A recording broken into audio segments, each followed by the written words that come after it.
Hey, Paul, do you know what the stoke bone is? Uh, I can't say that I do. This good. Okay, cool. So the stoke bone is the reason why we enjoy cornering so much. Right. All right, so check this out. So Okay.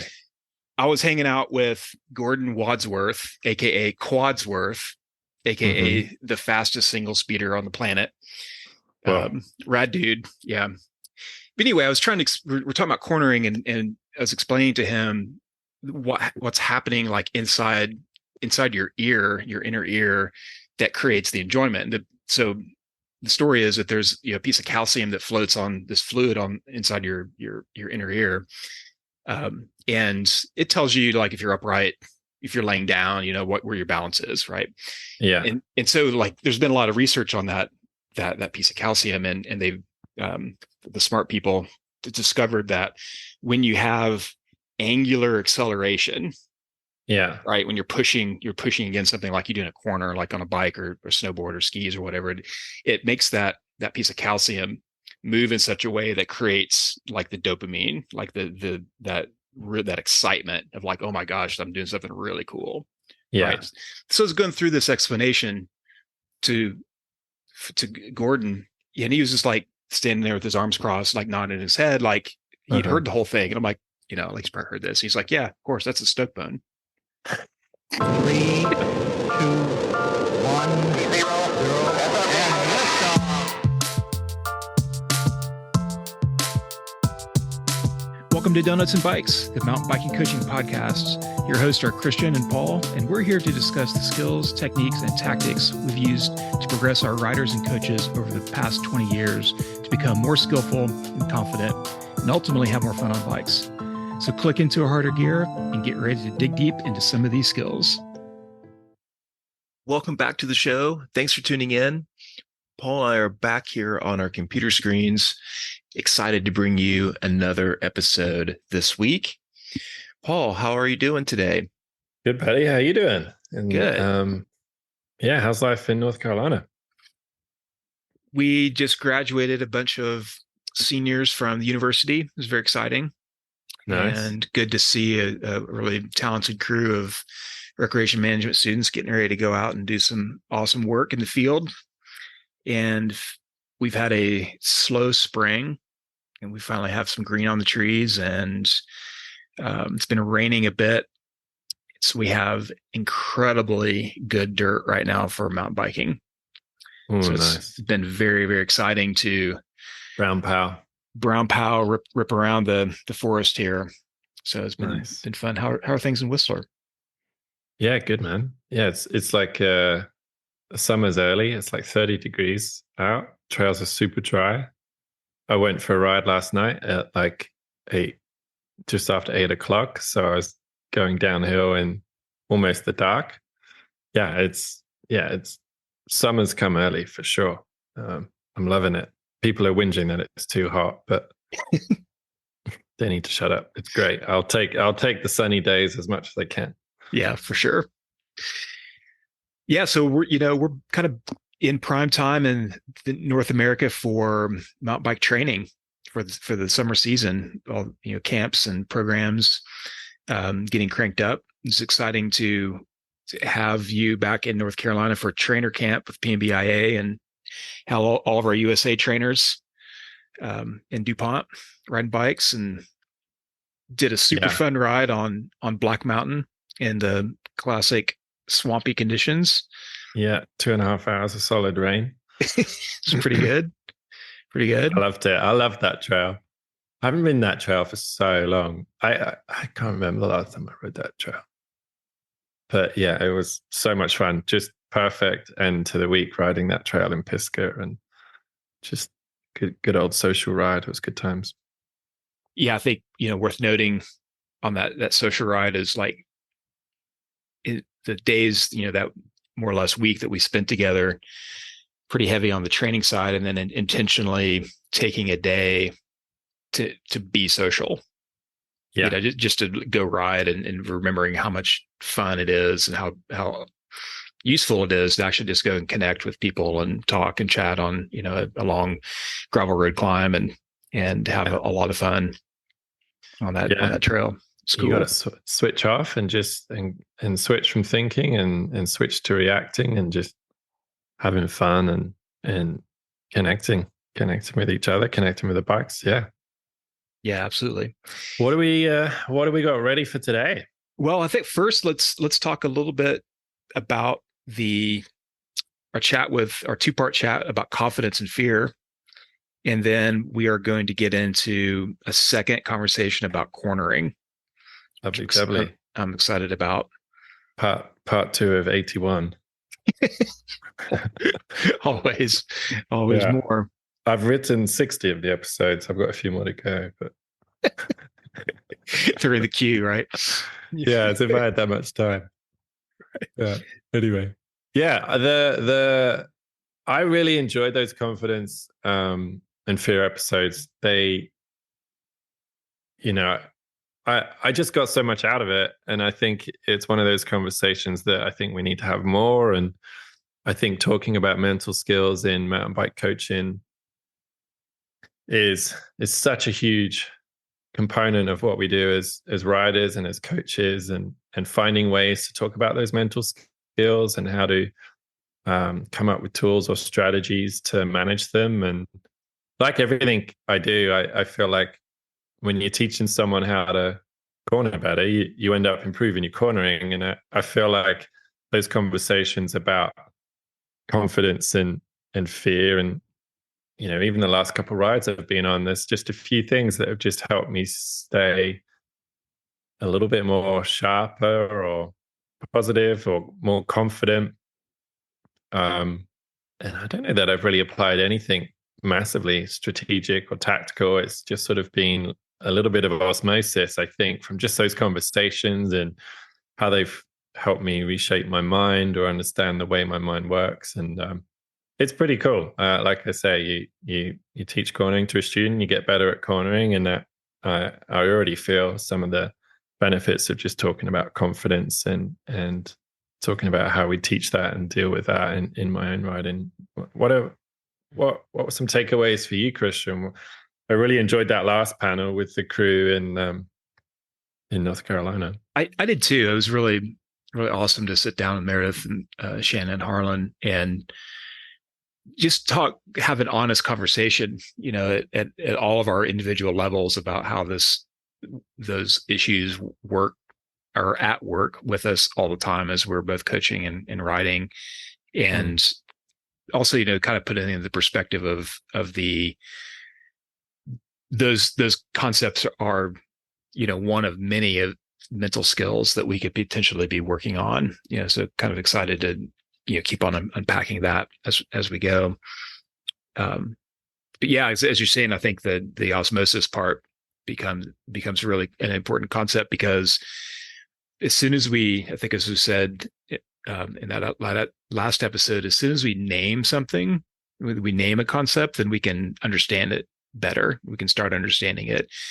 So if we're languaging how to have more confidence in our ride, or how to have more confidence in our coaching, then that's helping us do that very thing. So that act of creation of the ideas is important. Yeah. And I found it interesting how, like, something as simple as what, why, how. I mean, we kind of, without talking about it, we kind of organically went through it, like, what is confidence and fear, and why do we get those emotions, and how do we deal with those emotions? How do we manage them? And we kind of look in reflection, looking back on it. I mean, that's all we really did, was sort of went through that what, why, how, when, how much. And through that, we started unpacking all sorts of tools and things that we do as coaches all the time, and we've done as coaches for a really long time. And even as riders, we're kind of, a lot of that stuff we're doing without realizing it. We're talking ourselves into it. We're giving ourselves positive self-talk, or we're trying to ignore all the things that could go wrong. We're trying to focus on and visualize how it would look if it goes right. A lot of these things we're doing, but sometimes it's hard to get better at something unless you first sort of figure out, okay, what am I doing to do what I'm currently doing? And once you figured that out, then you can get better at it. And just because you can do it doesn't necessarily mean you know how you do it. I mean, that's the classic case of anyone turning up for a mountain bike lesson is they can all ride bikes, but they don't necessarily know how they're riding their bike, and therefore it's hard to kind of improve. So really enjoyed those episodes, and we've got lots more to come, and Christian and I are working on some fun things in the background for the mental skills. So we'll dig into that in future episodes. Oh yeah, I think for listeners that are just tuning into this episode, going back, referencing the last 2 episodes that have come out in April and early May of 2023, so go check those out. They're pretty cool. So what are we doing here? We are talking about cornering today. Yeah, cornering. Yeah. And Paul, as I was saying earlier, I think that what will be interesting for us to really do is to take an angle at cornering, and the angle here is the why. It's not why cornering, but like why aren't we better at cornering? And one of the reasons that I kind of had this question is when we run a PMBIA course, and the students take the worksheet. We do the worksheet review. One of the questions is, what skill or do you think you need to work on the most? And over the dozens and dozens of courses of this that I've run and you've run, I'm sure the common answer is cornering. Yeah. Right. And it all levels, like, you see people that are really fast riders and they're like, well, I could be better at cornering or whatever. So the question then became for me, well, like, why don't we practice what we're not good at? Yeah.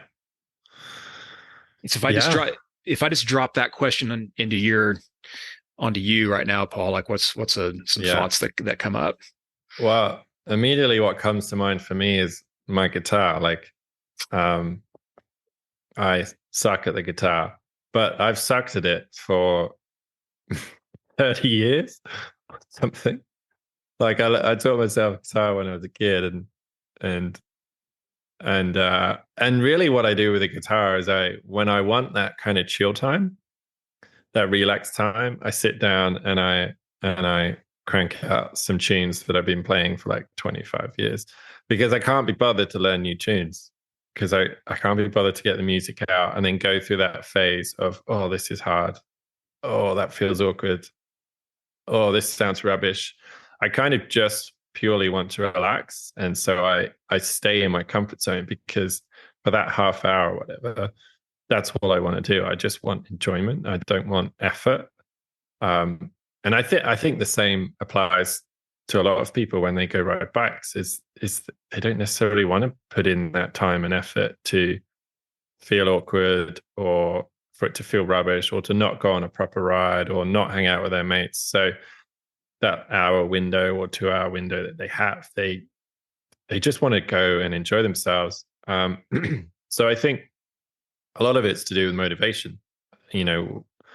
What's the motivation to improve? And for me as a coach, and as a career, I don't know what you'd call it, but a career mountain biker, right? Yeah. I have a lot of motivation because I want to get better at cornering, because I race a little bit. I'm not very good at racing, but I've always enjoyed it. And there's that personal challenge that I want to do as well as I can at a race. So there's that motivation. There's that motivation as a trainer for PMBIA, and as a coach. Like I want to be really good at cornering so I can show those skills to my students and inspire my students and inspire the coaches I train, and be a useful asset as a coach. So I internally have a lot of intrinsic motivation to get better at cornering. So because the motivation is there, I'm quite happy to go out and just play with things, repeat corners, think about cone drills, try stuff on the Flat Valley Trail or in the car park.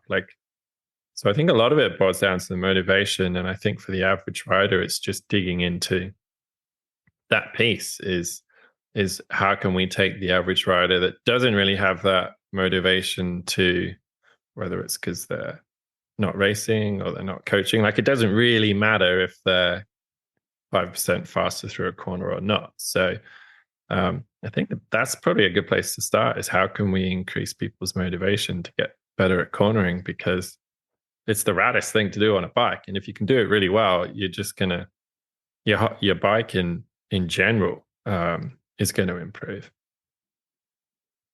I agree with that 100%.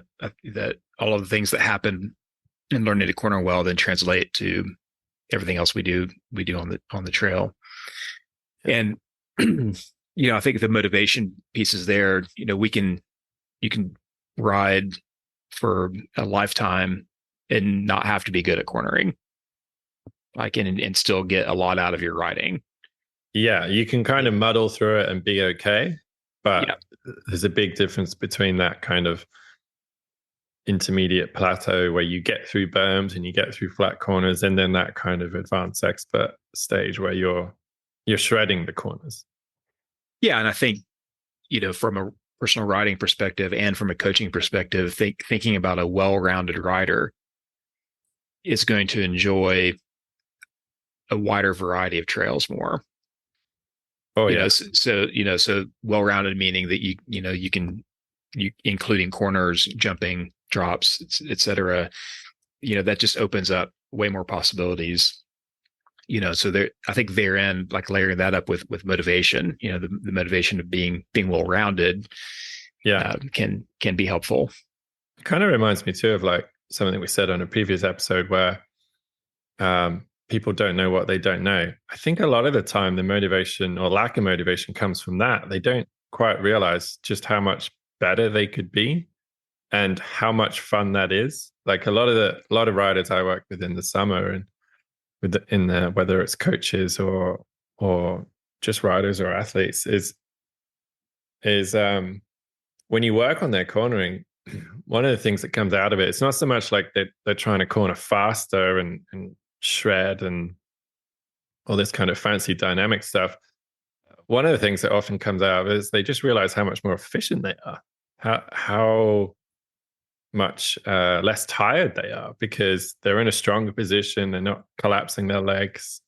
They're not slowing down and then having to pedal and pick up speed, or they're not having to use the brakes into the corner. Like there's this efficiency and smoothness that starts to come into their riding that they never really, like that was never really on the menu for them. They just wanted to sort of, the classic one is, I want to get better at cornering, which means I want to get faster at cornering. But a lot of the time, like, get better at cornering just so you're smoother and you have way more efficiency. And if you're less tired, that's going to impact every piece of the trail for you if you're more efficient. Yes. We'll come back to the smooth part here later on, but I think maybe it's an important stopping point right now to talk about the comfort zone and kind of the comfort zone model that experiential ed uses, because I think that there's some things that can teach us about why we might not be getting better at this, or why we might not practice what we're not good at.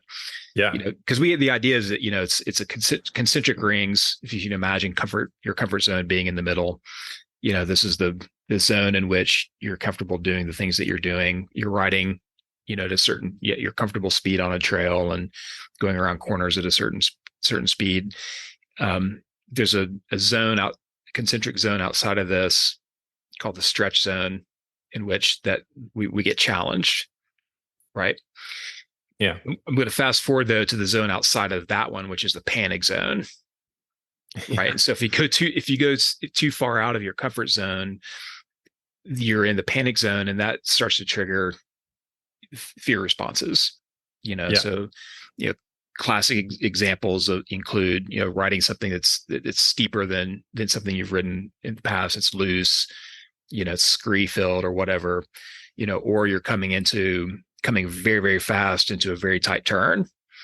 Yeah. And not having the bandwidth to happen. And so often what happens when individuals enter into that panic zone is it actually causes the comfort zone to shrink, or Sure. to kind of retreat a bit and not want to venture out of that comfort zone.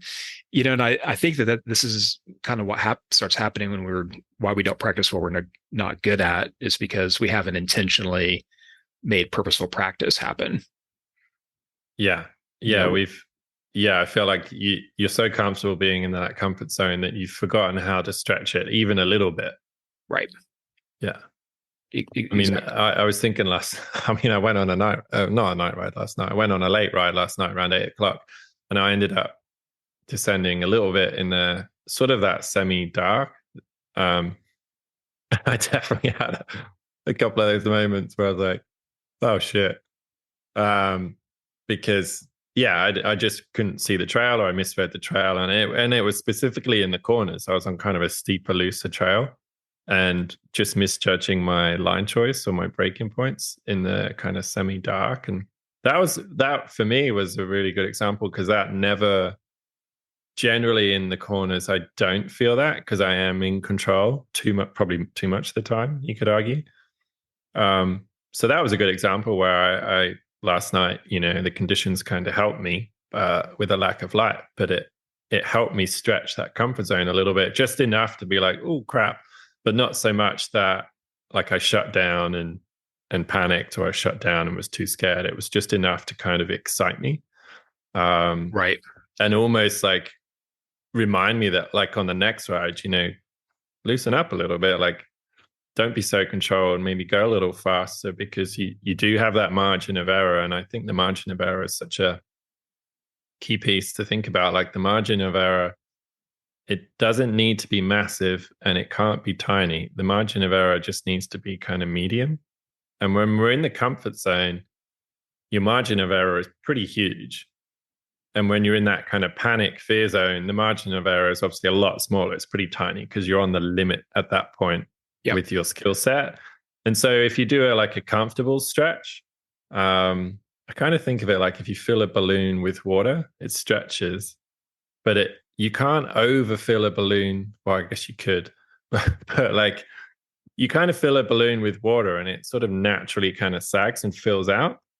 Whereas if you just keep blowing up the balloon, it's really easy to make it pop and stretch. So I don't know if that analogy works, but I kind of think of like a comfortable stretch as like filling a balloon with water and just out of a tap, so it's not sealed to the tap or anything.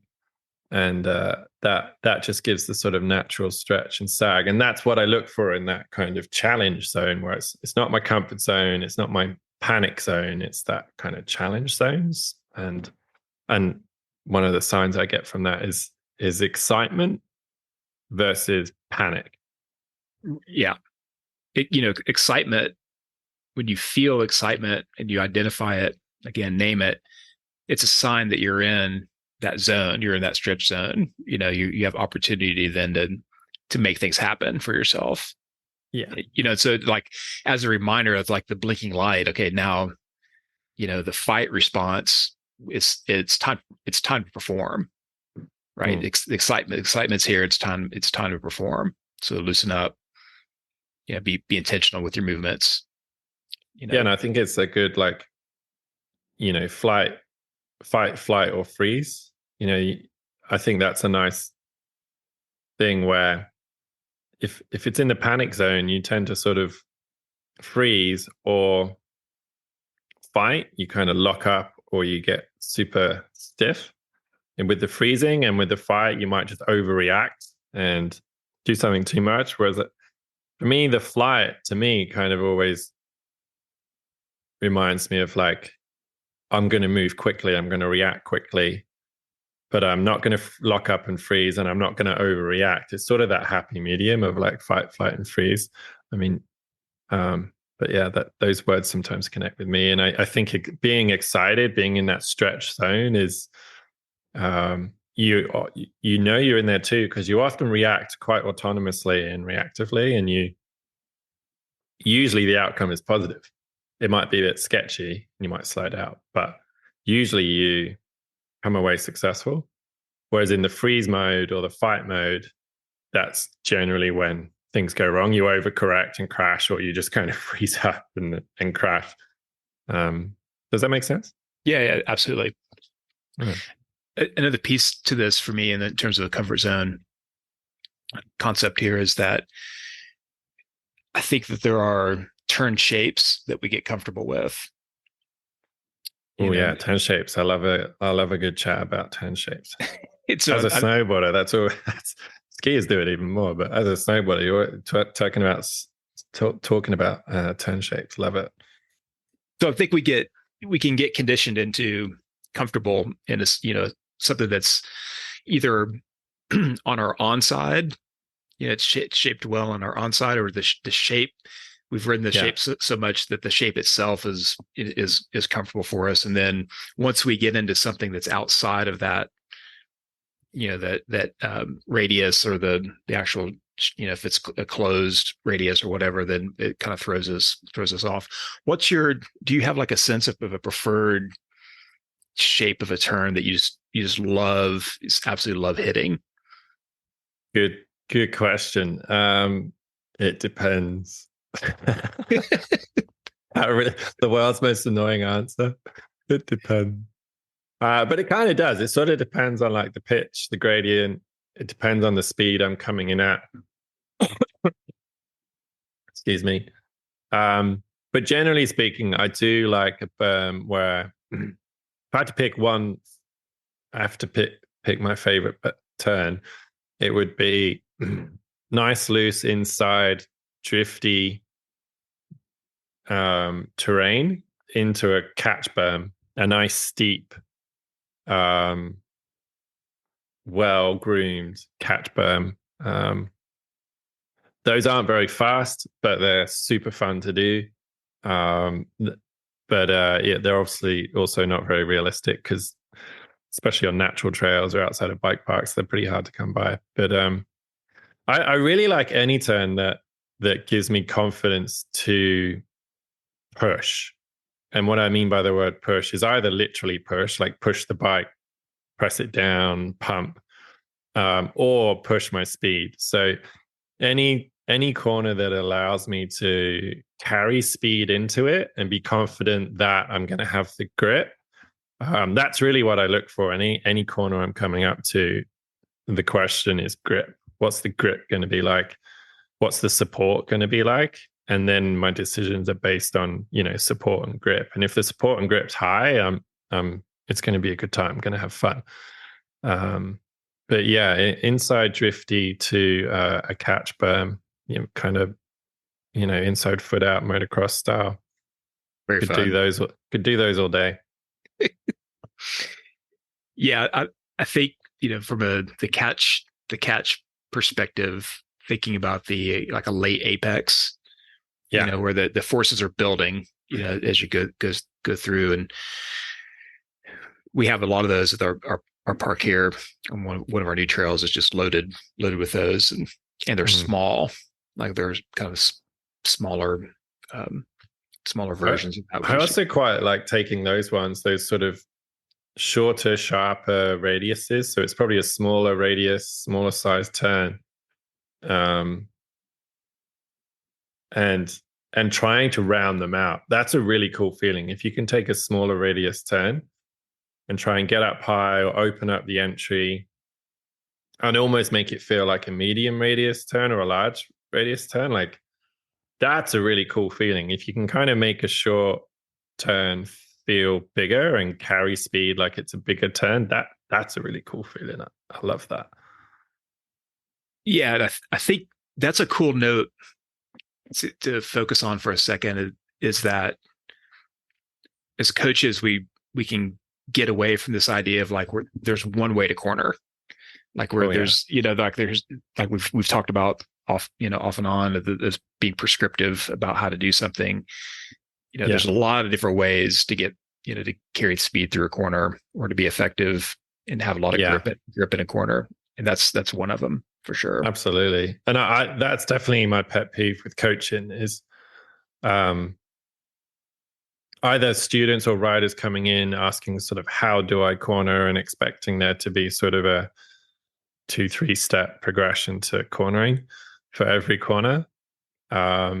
It's kind of the lack of creativity because like you say, like, I mean, that's partly why you look at expert pro riders, and one of their favorite things to do is cornering, because there's a million ways to skin a cat, right? Like there's a million ways to do a corner. You can take the same corner and make it a larger, rounder cut turn. You can square it off and make it a small radius turn, and it's the same corner. So even your line choice can create 10 different corners within the same corner. And then you choose to keep your pedals level, drop the outside pedal, have your weight a little forward, have your weight centered, lean the bike, lean the body. What ratio of those two things are you going to put into the corner? I mean, there's just so many different ways of cornering, and that's why it's so fun. And that's why I think that's what gives me motivation. If we go back to the start, like, how do you get motivated? Well, if you can be creative and understand how many different ways there are to go around the same corner, ultimately you're going to, hopefully that should just improve your motivation, because then you realizing like what you're missing out on. It's like, if you're only aware of 3 flavors of ice cream, you might not be that into ice cream. But if you suddenly discover there's like 50 flavors of ice cream, holy cow, your world's just opened up, and now you're like this ice cream fanatic. I don't know, that's how I kind of think of it. And I kind of think of that with cornering. Like, people just, again, they kind of don't know what they don't know. They're not aware of all the creativity that can really come into it. And ultimately, it's fun to be creative and try all these different things. But man, that's the best way to build skills is building that diversity into your skill set.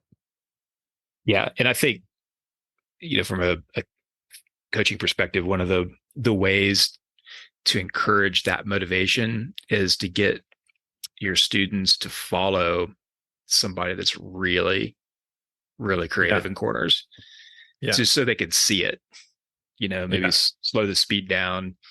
I remember following Ross once on a really trail that was just loaded with corners, and just, my mind was just like, like, I can't believe what I'm seeing. This is really cool. Yeah. He likes going sideways. I mean, for me, my like lasting memory will forever be like following Chris Kavarik in the bike park and just seeing him destroy these corners that I'd ridden, 1,000 times, and just seeing the sheer different line choice, just massively different line choice into these turns, and going high up on like super wide on lines I didn't even know were there, or like super far on the inside and drifting into that kind of late apex. And that was super inspiring. I thought I was quite creative. When you think you're quite creative at something, and then you watch someone else and you're like, oh, really? I'm not creative at all compared to that. Like, I'm fully opened my eyes. Yeah. I think back to motivation with this, especially someone like Kavarik bringing this bit into there. He's a legend. Oh yeah. But the idea of like not knowing what's possible and then seeing something that totally exceeds your expectations. Yeah. Like if, as a coach, being able to frame that in terms of like, that's what riding bikes can be all about. Like, you can absolutely blow your own self-limitations away because there's so many more things that are possible. Yeah. Right. And so like, once you start talking those kind of terms with biking, then you're getting in a terrain that can transfer over to other parts of people's lives too. It's like, well, if I only saw the trail or this turn as this one thing, and all of a sudden it's completely new, like, what else might I've been putting limits on? Yeah. What else are you missing out on? So yeah, I think that awareness is key. Realizing what you don't know, and realizing what's the creativity out there, and hopefully that builds into motivations. Hopefully this chat so far is just making people self-analyze a little bit, and making listeners think, maybe I'm pretty good at cornering, but maybe I can do that same corner a few different ways. Exactly. Different ways. Well, you mentioned line choice and scanning a second ago, but I want to get into that. But before we do that, let's talk about this idea of like getting stood up in a corner, or getting into a fixed position. We've had some really good conversations lately within PBIA about the idea of the word position as a fundamental skill of mountain biking, and looking at replacing this word, or transforming this word into stability, like intentionally stability and balance, as a way of moving away. And for me, when I hear the word position, the thing that occurs to me is something being fixed, like in space and time. Like when I really get into that word, it's something that's being fixed in its actual location. And we think about riding and the rider's position. I think inadvertently, when we start referencing that word, that we're potentially talking about something that is fixed, and that's not what we as coaches really want to be working towards. So in your mind, what do you talk about stability and balance as a moving away from a strict use of position? Yeah, I think that's a good summary. And I mean, we've always talked about stability and balance as like the core concepts of that skill. And so it just makes the sense, if we're talking about stability and balance, 90% of the time we're talking about that skill, then let's just call the skill stability and balance. But I think it does speak to the fact that like stability is a concept and really it's an outcome, and you can be stable in a bunch of different positions, which kind of highlights to your point, like you can be low and stable, tall and stable, you can be slightly forward and stable, because it depends on the situation, it depends on the rider, it depends on the terrain. So by focusing on the word stability, really what we're doing is we're focusing on the outcome. And as long as the rider is stable, then their position is kind of secondary to that. It's no point being in a, technically strong position if it's not actually the most stable position for that particular moment in time. So it takes the emphasis a little bit of like a perfect position. And as long as the outcome is being achieved, like is the rider stable? And stability is, as most of us know, we define it as the ability to resist forces. If you're stable, you're strong. If something pushes you, you can resist it. If something pushes you, you're not going to fall over. That stability is strength. And the other thing I like with focusing on stability a little bit more as the outcome is stability doesn't only depend on your position. So classic example is, our center of mass and our base of support. If you keep the center of mass lower and in the middle of the base of support, from a physics standpoint, that object is more stable. It's harder to push over if you have a lower center of mass. But from the practical perspective of a mountain bike rider, we can get lower, but that's tiring. So in one way, you might be more stable, but in another way, you're less stable because you're fatigued. And if you're fatigued, you're not strong. You can't resist forces. So that's the classic case is the neutral position. Like we're always, a lot of the time we're coaching riders to ride taller and use the neutral position more of the time because it saves energy, and it kind of reminds the riders that being low isn't the only thing that contributes to your stability. Not being tired is a massive thing that contributes to your stability overall. So, and then the other one is strength. So, a rider can be physically stronger through the stance they have on the bike. Like if they adopt a kind of a wider position or stance on the bike, they're going to be in a stronger position to move the bike and resist forces. But then, if you pick up some weights and lift a bunch of weights, you'll get a lot stronger. And so a stronger rider might not need that neutral position as much because they don't get fatigued. So a stable position for that rider might look different to another rider that doesn't have the same physical strength. Classic example for, the World Cup fans listening, Aaron Gwynn, he's famous for just being super strong. And he does often ride in a really low position. And talking to his trainer a couple of years ago, we were having this discussion about positioning on the bike, and he's like, well, for Aaron, like his his focus is as fast as possible, and the fastest position in the race is lower. The lower you are, the less track you have, the faster you're going to go. Like it's as simple as that. So he just trains in the gym so he can ride as low as he can for 5 minutes, and he gets that strong. And so that's obviously, sort of an elite example of the skill, but it does highlight the fact that for him, like, he doesn't need to be in a tall neutral position because A, it's slow, and B, he's strong. He's not going to fatigue anyway, especially if he's only just doing one race run.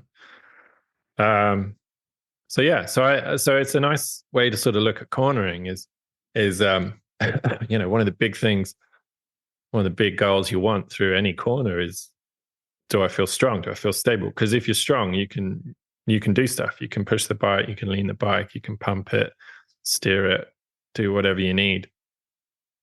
And thinking about those sort of three elements is your position for sure will affect your stability, your strength will affect your stability, but also your efficiency, your tiredness. So it kind of goes back to what we were saying earlier. Like we come up with tools and drills for riders to ride taller through corners so that they're more efficient. I mean, for the average rider, one of the most common things we see is people are in this sort of low wide position too much of the time, and they're not Aaron Gwynn.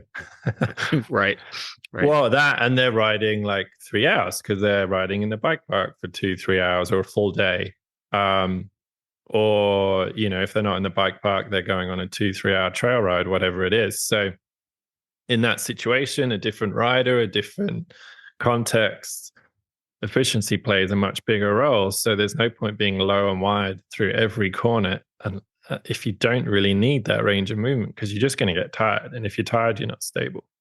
So getting riders to really appreciate what impacts stability, and fatigue is a huge thing that impacts stability. So what can they do to address fatigue as well as other things to feel stable through corners, through a whole run in the bike park, or 10 runs in the bike park, or the whole hour and a half or 2 hour ride, and not just 5 minutes of it. It's a good place to start maybe in highlighting that fatigue. It's a big piece of the puzzle. Yeah, that rider that is fatigue is more likely to collapse, their platform, be in the back seat. Yeah, and then the downstream consequences of that then are it's hard to fight against. Right. Yeah. No, because they'll lose that. The classic one, as you said, is like when they get low, the knees are too bent, and then they get, as the forces go through the turn, they kind of get pushed into the back seat, and now they have to recenter. So it's almost like they have to do a squat and a recenter every turn. So stack the bones, nice strong legs. And we just did it literally last week in North Carolina with some of the trainers. We were just working on some of our riding, just remembering to stack the legs, bend the knees if you need, please, but only bend the knees if you need, please. So that's sort of a little rhyme. Like, you can for sure bend your knee through berms and turns, but a lot of the time you're doing it out of a habit rather than an actual need. And so just practicing riding with dropped heels, stacked bones, straighter legs. The common thing you hear in the first, minute or 2 minutes is, oh, wow, I'm carrying way more speed. And because they are, you stack against the forces with you, you just zoom around that berm. If you've got this squishy spring that's supporting your body weight, i.e. a bent leg, every time you go through the berm, that bent leg will absorb a lot of that energy. If the leg is kind of straighter and stronger, your body won't absorb that energy. You'll just brace against it, hence the efficiency. But because you brace against it, that energy just gets translated into speed rather than being sucked up into that spongy, soft leg. So, I think this is cool to talk about stability as a primary tactic for cornering. Yeah. And so, because everything that you just described there all comes back to, like, how do we be stable? How do we be strong? through the corner. And for our coaches listening, I think that's a really key message there as the where to start with this in the teaching of a cornering lesson. As opposed to drills on angulation, which we'll talk about in a second, or inclination or whatever. It's like, well, let's start with stability. Absolutely. It's the foundation. Like I'd say 80% of our cornering lessons at ZEP in Whistler in the summers, I mean, 70-80%, it's body position, and it's getting stable, it's getting that range of movement, and getting the riders to understand what contributes to stability. And it's not just their position, it's their fatigue. And therefore, like, understanding that if you want to manage stability, what you're constantly doing is adjusting those variables. So you might compromise your position, but then you gain a lot of efficiency, or you might compromise your efficiency to gain in your position. So, and what decision you make depends on the corner. If it's a kind of a large radius, big flowy berm, stay taller, just stack and brace against it. You don't really need a ton of range of movement in those corners. But if it's sort of a flatter, maybe bumpy, rooty corner, or maybe some short radius type berms, and you need that range of movement, then for those turns, you are going to get lower. You are going to hinge at the waist more, bend the elbows, bend the knees. You're going to get lower and closer to the bike because you need that positional stability and you need that range of movement. But just know that if you stay there, you're going to get tired. So really, one of the goals we want our riders to walk away from is good cornering requires constant adjustments to your positioning.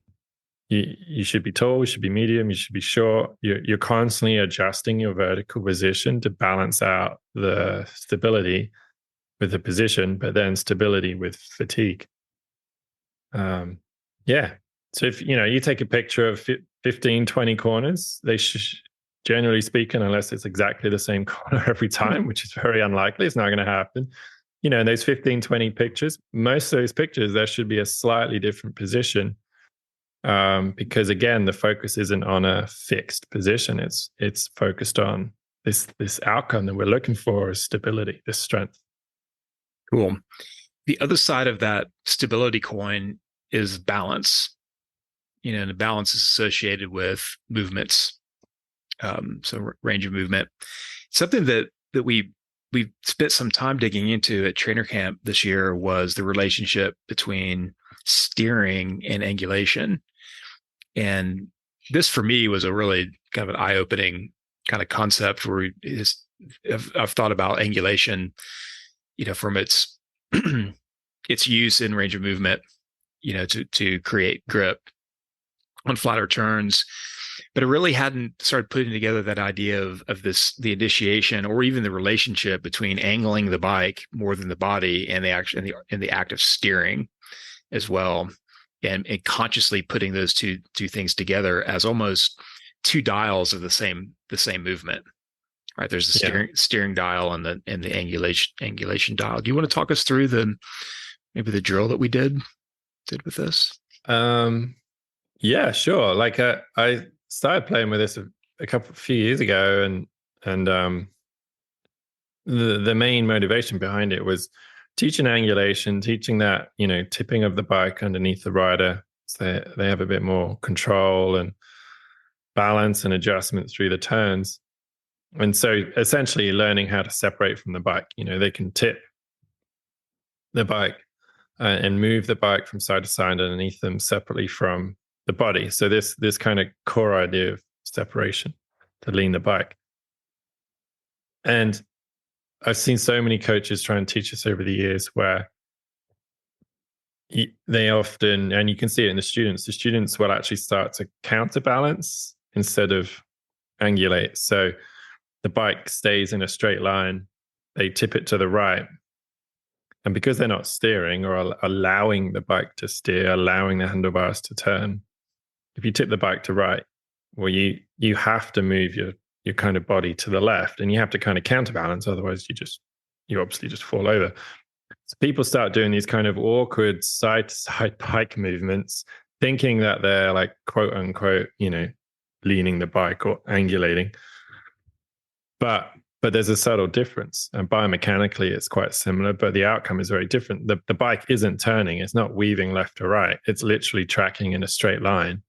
And they just flip it to the right, move their body to the left, and vice versa. So that's what I see happen when coaches try and teach this, and they miss out some of the nuances or some of the explanations, or the demos aren't great. It's quite easy for riders to kind of go down a different pathway that wasn't intended. So when you look at how a bike turns, I mean, steering is the first piece of the puzzle. Like the handlebars have to move, and generally speaking, when you tip the bike to the right, the handlebars actually steer slightly to the left, and then the front wheel flops and steers to the right.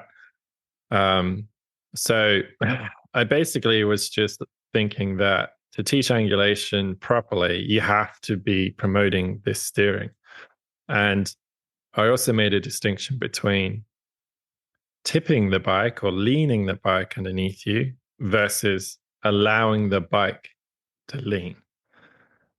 Because good angulation is essentially just letting the bike fall over.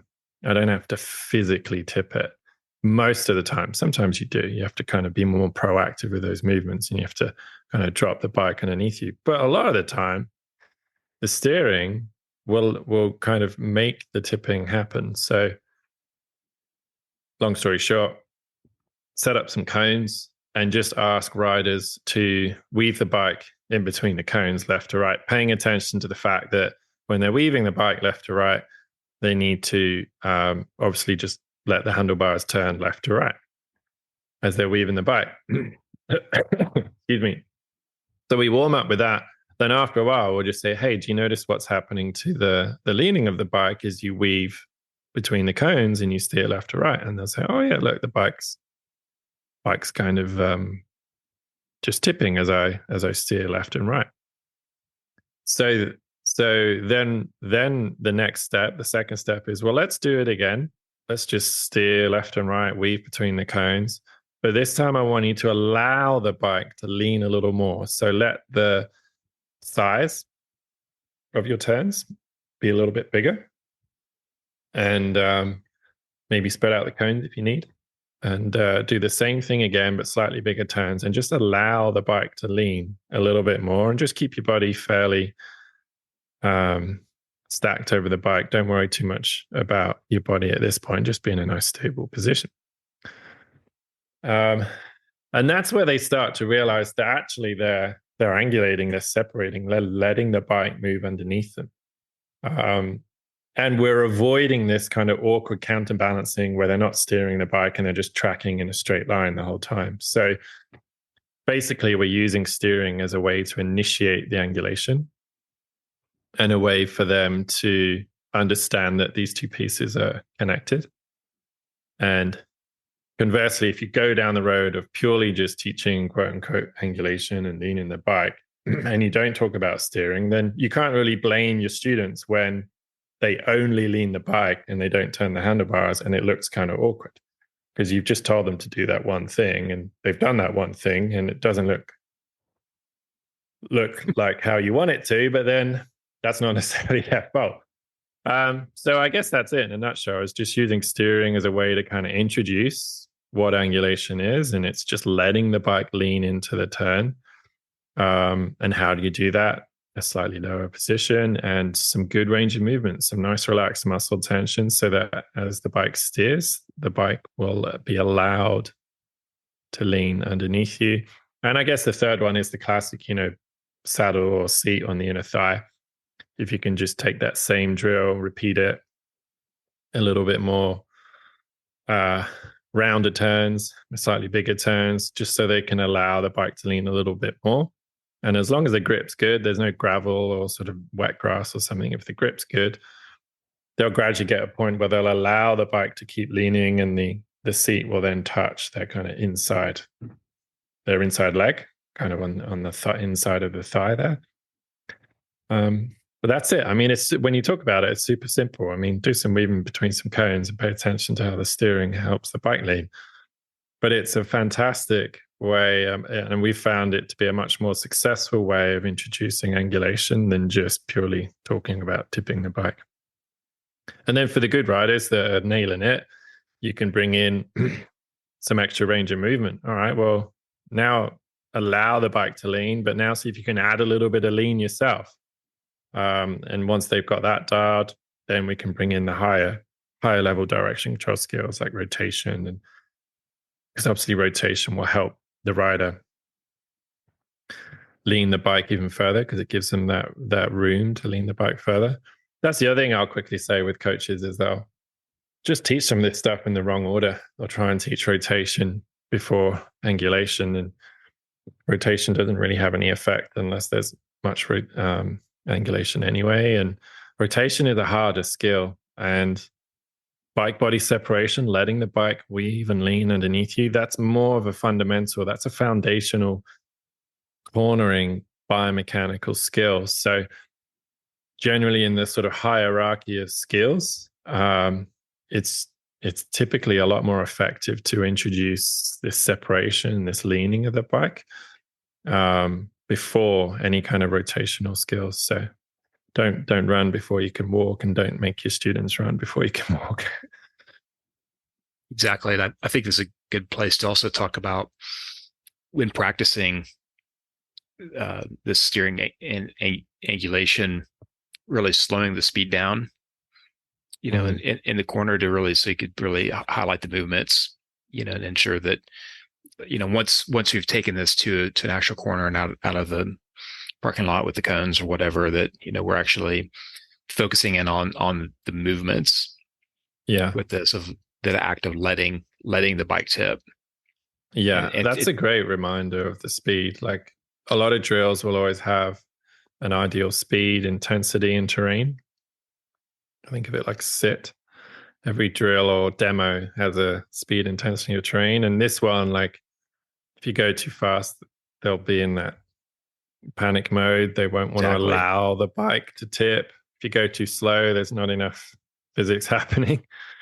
And the same thing, they won't allow the bike to tip. So sort of a medium to slow speed, nice car park, cones not too close together. If you get the speed and the turn size right, the drill will do everything else for you. Cool.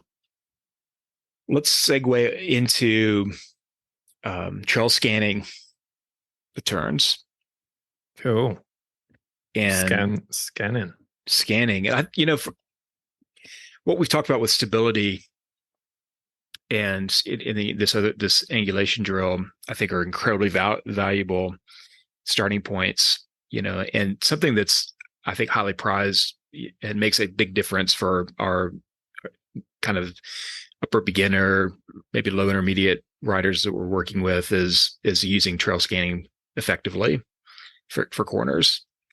And again, back to the fear responses and the freeze response, when we see something that we don't quite understand what we're seeing, like we're more likely to then not freeze up and not perform. And so really understanding how to use that now and the next to keep driving our vision through the turn to identify, like, what kind of turn are we dealing with, in identifying the parts of the turn, the entrance, the apex, the exit, the steepness. Is there loose gravel or it's hard packed or whatever? Being able to like take that data, pull that data in, and then use that to make decisions and choices for how we then set up for the turn. I've seen that with riders I've worked with, is just with focusing in on that opens up a lot more doors then for stability. Yeah, bringing that in as well. What are your thoughts on the trail scanning side before we talk about decision making and line choice? Scanning, I love it. I love teaching this for cornering specifically because it's kind of like one of those low hanging fruits that doesn't take a long time to teach. The information is technically pretty simple, but sometimes a lot of coaching and improving your riding is, it's not necessarily learning something you don't know or haven't heard of. It's just purposeful practice. It's just say, hey, you need to do this more. Oh yeah, I know about that. Great. Well, do it then. Right. Yeah. Like so many times in your own writing where someone's like giving you feedback and you're like, oh yeah, I know all about that. And then you're like, oh, I guess I'm not doing it. So that's where I think sometimes people undervalue underappreciate the value of coaching. Is it's not always like teaching you stuff you don't know. It's just having a coach there to remind you of the things that maybe you know but you're not doing, or maybe you are doing them but you're not doing them at the right time, or you're not doing them enough. And scanning is the classic one of that. Like everyone knows to scan the trail ahead. Yeah. But they've often been told to like look for the exit. And on a large radius turn, if you just go in and look for the exit too soon, it can screw you up. It can help on a short radius turn. So I will always try and break it down to sort of now and next. And I often talk about like, imagine a start line at the entrance of the turn, whether it's a flat turn or a berm. Just imagine a white line, like you're kind of going across the start line. So as I'm approaching the corner, I might be looking at that start line, but as soon as my front wheel passes that start line, on a small radius turn, I might just shoot my eyes then to the exit. On a large radius turn, I might shoot my eyes to like the apex. And so that start line it's just a very simple tool to get students to, once they start the turn, stop staring at the apex or stop staring at the middle of the turn, look for the exit sooner. Because that is the most common flaw, is people just get transfixed on the apex of the turn and they look at it for too long. And then they break too much or they lose their flow. And if you look at a really good rider going through turns, like they're looking at the apex really, really soon. So I try and study the turn as much as I can, especially the entrance and the apex, before I even cross that start line. So that as soon as I do cross that start line, I know what the entrance and the apex are going to do. I don't need to look at it anymore. And I look for that exit. I say I do this in theory. This is actually one of my worst skills. This is like, if you had to pick one of Paul's bad habits for cornering, this is it. Like I'm constantly reminding myself to do this, and then I do it and I'm like, wow, this is really helpful. So I wish this skill was a little bit more autonomous for me. But yeah, such a simple one, but such a massive impact. Cool. There's so much more that we can go into. I think we should wrap it up from here. I mean, like I say, we've got parts 3 to 81 to go. So we've got lots more cornering episodes to go. Yeah. So I think, why aren't we better at cornering? Motivation, I think, was a big key there. We can go through our riding career and not be good at cornering, and life goes on. Everything's okay. Yeah, we're not. And I think we're all guilty of that too. For sure. Yeah.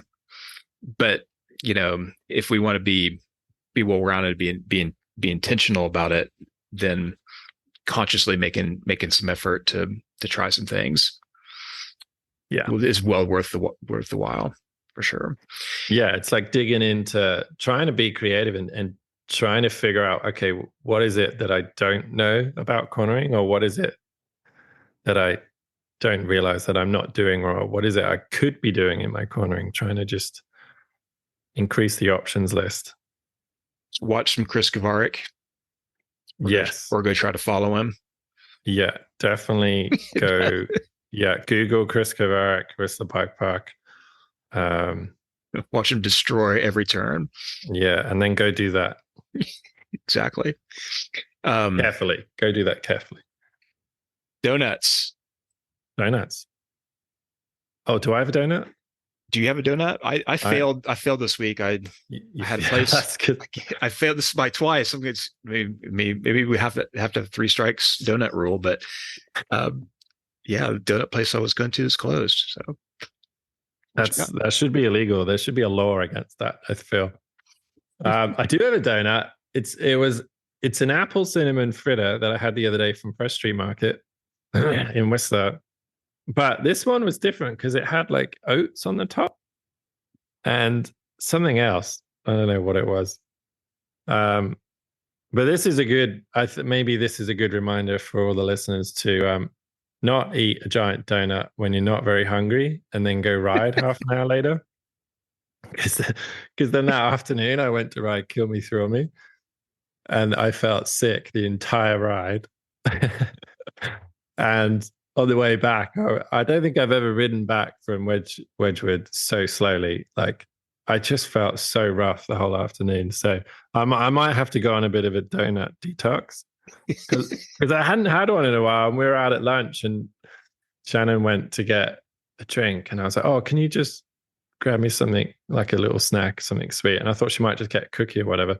She came back with a giant fritter. And I said to her, like, oh, I can't eat all that. I'll just have a bite.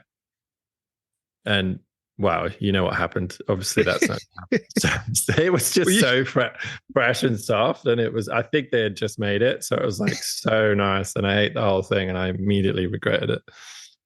You'll need an extra scoop of athletic greens to counteract that. That's exactly what I did. After my bike ride, I got in and had some athletic greens. There should be, the rules. It's like when you're a kid and you can't swim, 30 minutes after you eat. Yeah. It's the same thing, donuts. Yeah. It was especially a big one. There's got to be like some sort of size requirement that like it's because one of the small donuts that we got at the hub. There should be a warning label like cigarettes, like this donut is not intended for one person. It's a two-person donut. Yeah, it definitely was a 2-person donut. But oh well, you only live once. All right. Well, hey, that does it for another episode of Donuts and Bikes. We hope you enjoyed this show, this conversation about quartering. Yeah, from a bit of a different perspective. So get out there, ride strong, ride smart, and we'll see you on the next episode. Thanks for listening. We hope you enjoyed the show and that it sparked some ideas for your riding and your coaching. As always, our approach to coaching is on pros and cons, not rights and wrongs. And with that in mind, our podcast is meant to be more of a conversation about topics and techniques rather than a final say in how to ride or how to teach. As always, please take care if using or applying any of the techniques discussed in this podcast. Stay safe, ride smart, and we'll see you next time.